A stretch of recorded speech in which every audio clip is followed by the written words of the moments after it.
Que iban a presentarlas, ¿no? La siguiente, sé que aquí está, caracterización de las OPFH de tomate en Extremadura. Alfonso Montaño, Celina Pérez, Miguel Hernández Suárez y José Luis Llerena, del Centro Tecnológico de Extremadura, CETAES. ¿Está por ahí, don Alfonso? Pues cuando quieras. Sí. Buenas noches. Subo porque creí que aquí podía apoyar yo los papeles. La presentación se hizo un estudio sobre las OPFH, las organizaciones productoras de frutas y hortalizas de Extremadura. Como sabéis, el sector productor tiene dos partes principales, una son los productores y otra son las industrias transformadoras. Decidimos conocer cómo eran las industrias transformadoras en el año 2007, un año difícil en el cual había 19 y algunas mostraron ya su decisión de desaparecer y dejar de producir tomate. Algunas han vuelto y otras pues siguen sin aparecer. La herramienta que se utilizó fue un cuestionario que tenéis en el póster. Yo simplemente tengo aquí anotados algunos datos que son de interés.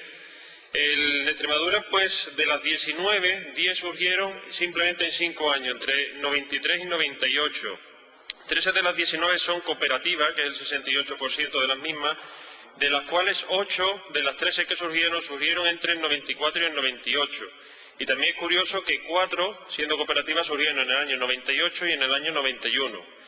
Decidimos ver qué tipo de personal y qué formación tenía este personal de las industrias, en las cuales vimos que entre el 2004 y el 2007 subieron mucho lo que eran las contrataciones por parte de las OPFH, pero se frenó en el 2007 coincidiendo con el descenso de la producción y de la siembra de tomate y ya no sabemos cómo habrá pasado después de la crisis.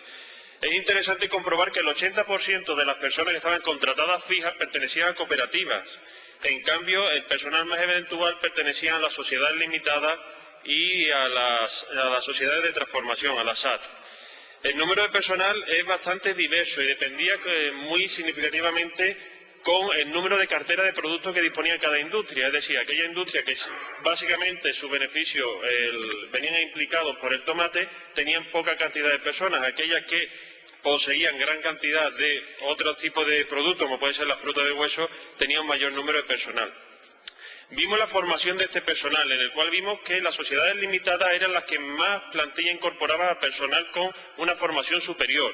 En cambio, la SAT, el 70% de su personal era personal con EGB o sin ni siquiera la educación mínima. Viendo la producción y la economía, vimos la influencia que tenía sobre la facturación el tomate, de las cuales se podía distinguir dos grupos claramente, aquellas que tenían un gran peso el tomate y otras las cuales el tomate pues simplemente era un problema de pocos agricultores que les resultaba incluso una carga. 4 de ellas, de las 19 que hemos estudiado, menos del 3% de sus ingresos venían por el tomate. En cambio, 6 poseían más del 90% que estaban influenciadas por el tomate. Estas 6 se caracterizan además de que tenían entre 2 y 5 empleados y de los cuales el 85% eran licenciados. En la producción del agricultor también vimos notables diferencias. Aquellas empresas que eran SAT o eran sociedades limitadas, los agricultores poseían o tenían producciones superiores al 1.000.000 de toneladas. En cambio, aquellas cooperativas solían tener menos de 1.000.000 de toneladas de producción. Evidentemente va a haber cambios, va a haber aquí, no creo ver ningún cooperativista, pero había cooperativistas que podían tener hasta 4,5 millones de kilos, pero eran cosas puntuales. El curioso fue cuando preguntamos por los costes, los cuales había gran divergencia. Había gente que nos decían entre 5.400 euros hectárea sus costes y otros entre 2.750. Una media son 3.800. La gran diferencia podía caer porque algunos no contemplaban sus propias horas de trabajo, los costes de arrendamiento ni el alquiler de maquinaria. Vimos también o preguntamos por las distancias de la zona de producción a las industrias o a las empresas, de las cuales vimos que las cooperativas tienen focalizadas cerca, en menos de 20 kilómetros, el 65% de las explotaciones. En cambio, la SAT se encuentra bastante repartida, siendo significativo que el 35% de las producciones se encontraba entre 100 y 150 kilómetros de distancia. También fue curioso preguntarles por las variedades. Distinguimos entre variedades tempranas, medias y tardías. Las contestaciones fueron que las principales, los agricultores prefieren variedades medias, pero la variedad media, la variedad preferida como temprana es la Heinz 9661. La variedad elegida como variedad media vuelve a ser la Heinz 9661 y la variedad tardía vuelve a ser Heinz 9661 junto a la Malva.